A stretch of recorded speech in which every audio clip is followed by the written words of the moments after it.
We have with us former Senator Antonio Trillanes IV on the line. Good morning, Senator. Good morning po sa inyo, kasamang Diego at kay Miss Angela. Yes, Senator, ano po ang reaction natin sa statement ni PBBM? And do you see the red notice sa Interpol being effected very soon? Well, una-una, wini-welcome natin yung statement po ni President Marcos at ni Executive Secretary Bersamin, no? So na-articulate nila yung government policy that they will not get in the way of the ICC investigation and yung eventual implementation ng warrant of arrest if done via Interpol.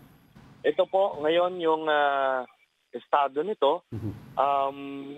With this development, sa nakikita po natin, base sa aming impormasyon na kakalap, baka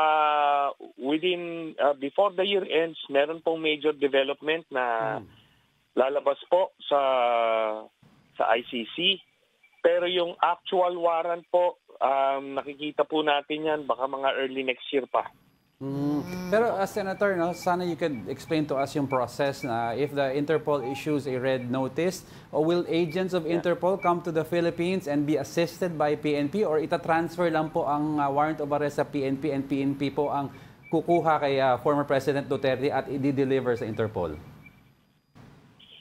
Ang sistema po kasi ng Interpol is hindi necessary na meron silang actual agents on the ground. Kasi parang deputized yung ating mga law enforcement agencies. So meron silang centralized computer system, merong system sila na may desk sa PNP sa Camp Crame, na kung saan yan yung repository ng lahat ng mga may red notices dito po sa ating bansa, para tayo po ang mag-i-implement nung red notice na yon on their behalf. Senator, House Quadcom said through its lead chairman, Congressman Ace Barbers, na hindi po nila ibibigay yung transcript ng hearings nila sa ICC. Pero kayo po ba, did you submit the House Quadcom transcript to the ICC already? Opo, nasubmit na po natin agad-agad. These are open sources, no? While we respect the position of the Quadcom chairman, Congressman Ace Barbers, yun yung official policy na hindi sila formally magte-turn over. Kasi yan po ang posisyon ni President Marcos, that they will not cooperate, pero they will not hinder. So since open source naman po itong mga transcript na ito, pwede po siyang maihatid, at kahapon ko po na ipasa sa ICC yung Quadcom transcript. Okay. So, yung usapin naman po na nakita natin sa mga video na medyo parang yung attempt daw po na ibato kayo ng mic ni former President Rodrigo Duterte, your reaction to that, and of course, let's say for example, pirmahan nga po ni Pangulong Rodrigo Duterte yung back secrecy law. What would be the next step? Tinatanong po ni PRRD kung magpapasampal po daw kayo, Senator.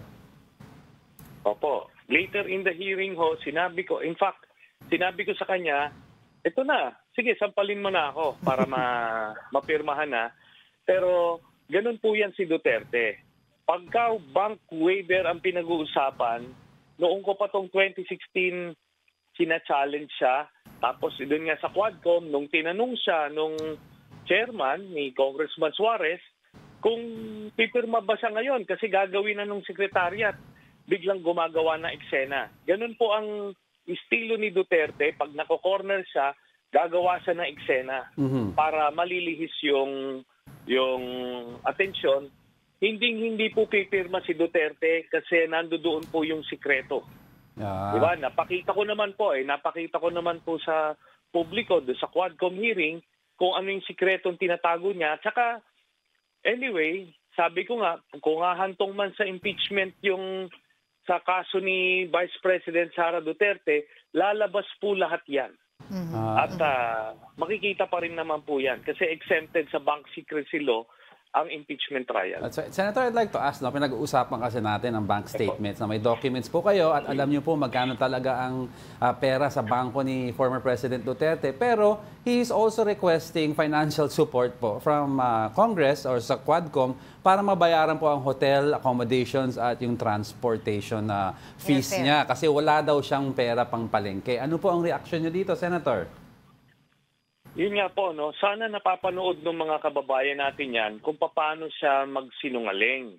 Nung una po, sinasabi niya na doon lang daw siya sa pension niya, umaasa sa sweldo, kaya pinapasagot niya yung pamasahe niya. Pero nung naipit ko siya, nung pinakita ko yung video, umamin po siya. Sabi niya, anong palagay niyo sa akin? Hindi ako nakapag-ipon ng 5 bilyong piso? Sinabi niya po yan on record. Doon sa hearing, no?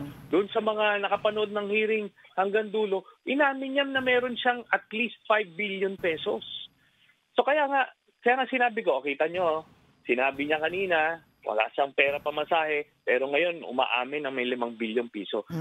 Alam mo, sa sobrang pathological liar ni Duterte, hindi niya na-memorize kung anong kasinungalingan ba yung mga sinasabi niya on the very same day, same hearing. Nag-joke lang daw po siya, Senator. Senator, lastly, marami po kasing nagulat na nandun po kayo nung last hearing. So, are we going to be expecting you again sa susunod na hearing? Will you be there? Depende po kung tayo po ay iimbitahan. Kung tayo naman po ay iimbitahan, ready po tayo. Kasi alam niyo po na subaybayan ko po yung buong kasaysayan ng Duterte administration. Nandoon po kami from the very start. Bulat na po yung mata namin. Kaya ngayon po yung pagkakataon na mailabas po itong mga issues na ito. Kasi nung panahon na yon, talagang marami pong nabulag. Kasi kontrolado nila yung buong propaganda machinery ng gobyerno. Kaya hindi po lumalabas itong mga issues na ito. Kaya magandang pagkakataon po ito ngayon. Ay, last na po, very brief na lang po. Satisfied naman po kayo doon sa nangyaring hearing sa House of Representatives, the way they have conducted the hearing? Yes, I'm very satisfied. Maganda po ang pag-moderate ng mga Quadcom chairman at maganda po yung nila. Even pag-contain nila ng mga outbursts ni Duterte, po tayo, very satisfied at nalabas po yung mga kailangan ilabas. Alright, sige. Marami pa tayong gustong itanong, pero unfortunately, we don't have much time. But hopefully, we can still have you here. Baka pwede naman sa studio next time, former Senator. Opo, yes ma'am. Yes, ma'am. Alright, sige. Thank you so much. Po natin. Yes, thank you so much. That was Thank you former po. Senator Antonio Trillanes IV.